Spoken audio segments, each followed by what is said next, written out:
बिस्मिल्लाहिर्रहमानिर्रहीम। अस्सलाम वालेकुम। देखने और सुनने वालों को अल्लाह ताला अपने हिफ्ज़ व मान में रखे। उम्मीद करती हूँ कि आप सब लोग खैरियत से होंगे और जिन्होंने चैनल अभी तक सब्सक्राइब नहीं किया काइंडली उसको सब्सक्राइब कर लें।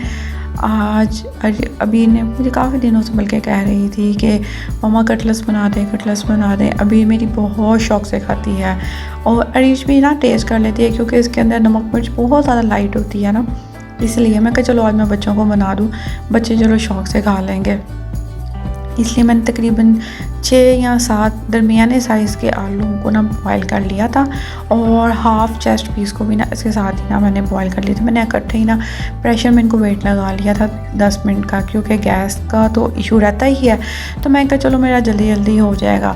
मैंने आलूओं को मैश कर लिया था और साथ ही मैंने चेस्ट पीस को भी साथ ही श्रेड करना शुरू कर दिया था।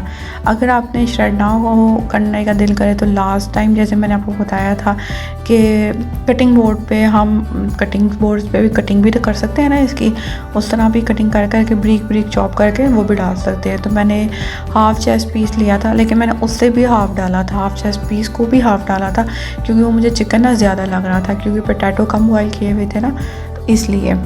तो उस तकरीबन 6-7 पोटैटो में ये हाफ़ चेस्ट पीस मैंने इसके अंदर ना श्रेड करके मिक्स कर दिया था, डाल दिया था।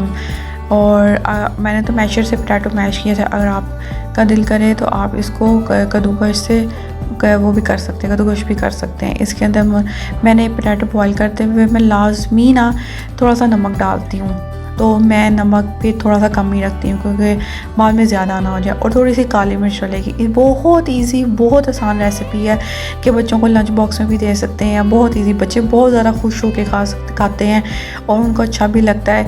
और इसके अंदर मिर्चें भी इतनी तेज़ नहीं होती, नॉर्मल मुनासिब, क्योंकि हम लोग एज आ सैंडविच में भी बच्चों को डाल के दे सकते हैं। इसके अंदर सिर्फ 3 इंग्रेडिएंट्स डलते हैं, एक पोटैटो, एक चिकन और दूसरे ये थोड़े से मसाले, यानी कि नमक और ब्लैक पेपर और थोड़ा सा ज़ीरा।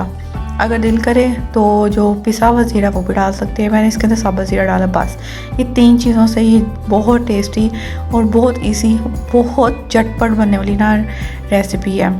फिर इसको शेप मैंने सारे कटलेट्स को ना शेप दे दी थी एक एक करके ना। आप इसको जो सी मर्ज़ी शेप दे सकते हैं। हम लोग इसको वो नगेट्स की शेप भी दे सकते हैं, लंबे में भी, राउंड ये सर्कल में भी, जो सी मर्ज़ी शेप, क्योंकि बहुत आसान हो जाती है ना इसकी शेप। क्योंकि पोटैटो को हमने इतना ज़्यादा मैश बॉयल नहीं करना कि वो बहुत ज़्यादा पतले हो जाएँ, इसको बस थोड़ा सा रखना है ताकि हम अच्छी ईज़िली ना इसको शेप दे सकें।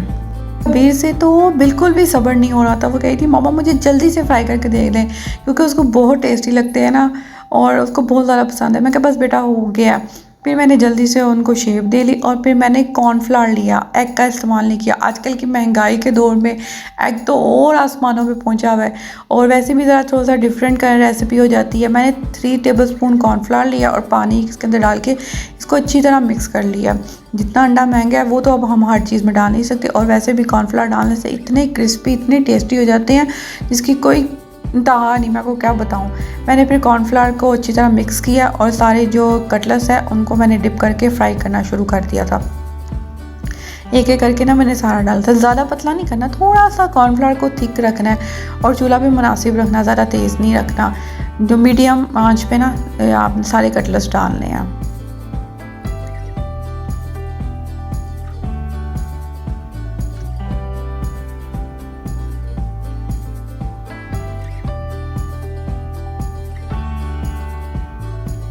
अच्छा, इसको नॉन स्टिक पैन में फ्राई नहीं करना, क्योंकि नॉन स्टिक में ना ये पिंक नहीं होगा। हम लोगों ने इसको डीप फ्राई तो करना नहीं है, इसको ना तवे पे या दूसरे पैन में ही फ्राई करना है, क्योंकि कॉर्नफ्लावर है इसको पिंक करना ना ज़रा टाइम लगता है, तो तवे पे ज़रा इजी हो जाता है। तो इसलिए नॉन स्टिक में तो बिल्कुल नहीं करना ना।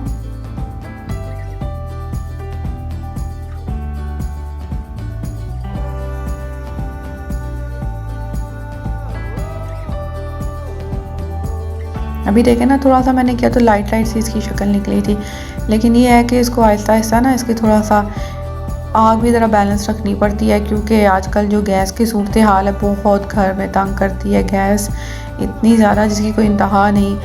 मेरे साथ ये आज फिर ट्रेजेडी हुई थी कि मैं ये फ्राई कर रही थी और फ्राई करते करते गैस चली गई, जबकि मैं टाइम के लिहाज से कर रही थी। लेकिन इंसान गैस वालों को भी क्या कहे, कि हमारा खाना बीच में ख़राब हो जाता है इनकी वजह से। क्या कर सकते हैं, यहाँ तो हम सिलेंडर इस्तेमाल करें, यहाँ नॉर्मल गैस पे सब कुछ करें, लेकिन मैं इस पे ही सब कुछ करती हूँ। ये देखें कितनी इतनी प्यारी इतनी ज़बरदस्त इसकी खुशबू आ रही थी, इसकी कोई हद नहीं। और मेरा तो फिर देख के दिल कर रहा है कि ना इसको मैं दोबारा कटलेट्स को बनाऊं, क्योंकि मैंने वाले जितने पोटैटो थे ना घर में मैंने सब उसी के कटलेट्स बना लिया था। बीर तो कहती मम्मा मुझे और दे दें, यानी कि नेक्स्ट डे मेरे लंच में कि रख दे। मैं कभी जो बने ना बेटा उतनी को खाओ, मैं फिर दोबारा आपको दोबारा बना दूँगी ना। तो मैंने इनको जो हाफ फ्राई हो गई थी ना, तो मैंने उनको साइड पे कर दिया था। फिर मैंने बाकी जितने भी कटलेट्स थे ना उनको डाल दिए थे, ताकि ये ना साइड पे पड़े हुए ना थोड़ा सा रेडिश इनकी जो क्रिस्पीनेस है थोड़ी ज़्यादा हो जाए और रेड रेड सी भी हो जाए ना, तो प्यारी सी जो शक्ल निकलती है कटलेट्स की वो निकल आए। क्योंकि ना मैं लगाना ना इसलिए भी प्रेफर नहीं करती, उससे ना कटलेट्स नरम नरम से हो जाते हैं, जो उनकी क्रिस्पीनेस होती है ना वो उससे नहीं आती। या ब्रेड क्रम्ब लगाओ फिर साथ एग लगाओ, वो एग बहुत ज़्यादा तब लग जाता है, बहुत ज़्यादा उसका इस्तेमाल हो जाता है। लेकिन साथ ब्रेड क्रम्ब मैं इसलिए कॉर्नफ्लावर यूज़ करती हूँ कि इससे कॉर्नफ्लावर भी इतना ज़्यादा नहीं यूज़ होता और क्रिस्पी वो भी बहुत ज़्यादा होता है और एक डिफरेंट टेस्ट हो जाता है इसका, और बहुत टेस्टी आता है। ये देखें ये पिंक पिंक सी कितनी प्यारी इसकी लुक थी, बहुत टेस्टी, बहुत इजी और झटपट बनने वाली ये रेसिपी थी। और इसकी तो खुशबू ही, एक तो अपना तो होता ही है दिल, दूसरों पे खुशबू जा जा के उनका कितना दिल होता होगा। फिर ये सारी बहुत टेस्टी बनी थी, हम सब ने बड़े शौक से खाई थी। फिर मैंने फटाफट ये सारी फ्राई की, मेरे से तो ना सब्र नहीं हो रहा था, मैंने तो फ्राई करते करते भी एक टेस्ट कर ली थी। और ये इसकी प्यारी सी लुक जो कि बन के तैयार था। आप लोग भी लाजमी इसको ट्राई कीजिएगा, बहुत टेस्टी बहुत झटपट बनने वाली ये रेसिपी है। और अभी ने तो बहुत शौक से खाई थी और मेरी तो अरीज ने भी इस पर खाई थी, मुझे तो बड़ी खुशी हुई थी। उसके बाद हम लोग चले गए थे बाहर, क्योंकि अहमद की कुछ चीज़ें लेकर आने वाली थी। तो मैंने कहा अबीर के पापा को चलें अब चलें, क्योंकि अहमद के डायपर वगैरह लाने वाले थे, उसका दूध भी ख़त्म हुआ था, तो इसलिए हम दोनों फिर चले गए बाहर यहाँ पे यूरो फैमिली मार्ट में कि चलो थोड़ी बहुत जो चीज़ें हैं, अहमद की लोशन वगैरह जो लेने वाला था वो भी मैंने ले लिया था। यहाँ पे मैं फ़र्स्ट टाइम ही गई थी, वरना मैं सवेरा पे जाती होती हूँ, मेरे घर के पास वो है, मैं वहाँ पे जाती होती हूँ। लेकिन यहाँ पे भी बहुत अच्छी चीज़ें थी, बहुत खुला खुला था, इजी था, आसान था। यहाँ देख के असल में ना यहाँ पे आके ना ये होता है कि जो चीज़ नहीं भी लेनी होती ना वो भी ली जाती हैं। अब मैं बच्चों के टूथब्रश ढूंढ रही थी, मुझे मिल नहीं रहे थे, क्योंकि दोनों के ना टूथब्रश अलग अलग देखने पड़ते हैं, अबीर और अरीज के ना।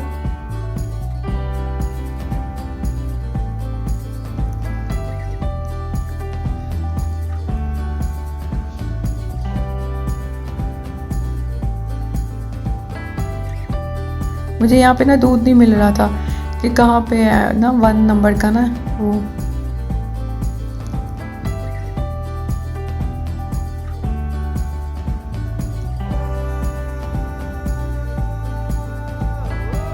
अरीज को ना और अबीर को हम लोग घर छोड़ के गए थे, तो घर से जाते हुए ना अब अरीज की डिमांडें थी, मामा मेरे लिए चॉकलेट लेकर आना, मेरे लिए चिप्स लेकर आना, मेरे लिए बिस्किट लेकर आना, क्योंकि अरीज इसी शर्त पे घर में आती कि आते हुए चीज़ लेकर आना। तो मैं उसके लिए ना यहाँ पे चीज़ देख रही थी और ये मैं अपने लिए टैग देख रही थी, मुझे टैग बहुत पसंद है, तो मैं डिफरेंट फ्लेवर के ले लेती हूँ, चलो इजीली मेरे लिए बन जाएंगे। लेकिन मैं इनके अंदर शुगर बिल्कुल नहीं ऐड करती, मैं इनको बस पानी में मिक्स करके ना पीती हूँ, क्योंकि मुझे गर्मी खाना पकाते हुए बहुत फील होती है। मुझे मीठे से ज़्यादा खट्टा खट्टा टेस्ट पसंद है, मुझे बहुत मज़ा आता है। और यहाँ पे अबीर के लिए मैं बर्गर ले रही थी, बर्गर के पन ले रही थी, तो मैं क्योंकि अबीर बर्गर बहुत शौक से खाती है और वैसे भी लंच बॉक्स में वो स्कूल लेके जाती है। और एग तो बहुत ज़रूरी है, क्योंकि मैं बहुत शौक से खाती हूँ, जितने मर्ज़ी महंगे हो जाए एग तो खाएंगे ना हम लाजमी।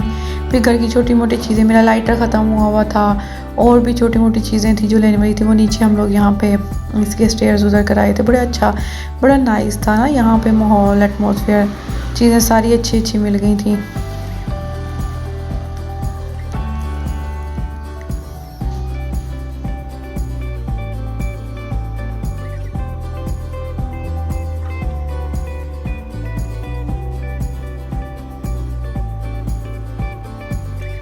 यहाँ पे ना मुझे बच्चों के पीने के लिए ना ग्लास बड़े अच्छे लगे थे, बड़ा ज़बरदस्त यहाँ पे ग्लास, शीशा प्लास्टिक के ग्लास होते हैं ना, वो बड़े अच्छे लगे थे मुझे। मैं भी के पापा गई थी, चलो नेक्स्ट टाइम आएंगे ना तो वो बच्चों के लिए लाजमी लेके जाएंगे। ना सारा घूम रही थी, क्योंकि मैं फर्स्ट टाइम यहाँ पे आई थी ना, मैं देख रही थी। मैंने कहा मैं देख तो लूँ कि क्या क्या चीज़ें हैं। कहते हैं हाँ दिमाग में डाल लो कि क्या क्या लेने वाला है, क्या क्या खर्चा कराने वाला है। तो मैं कहा मैं देख तो लूँ, मुझे देखने तो दें कि क्या क्या चीज़ें यहाँ पे हैं।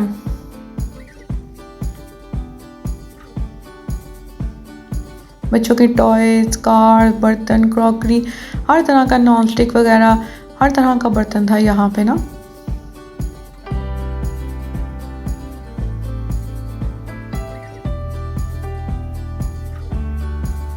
यहाँ पे ना प्राइस लिखी हुई थी, तो मैं इनको बता रही थी, मैं क्या मेरी ये चीज़ें लेने वाली हैं, देख लें प्राइस कोई 2,500 का है, कोई 3,500 का एक एक पैन है, तो मुझे अब आपने लेकर देना है। कहते चलो अच्छा नेक्स्ट टाइम सही।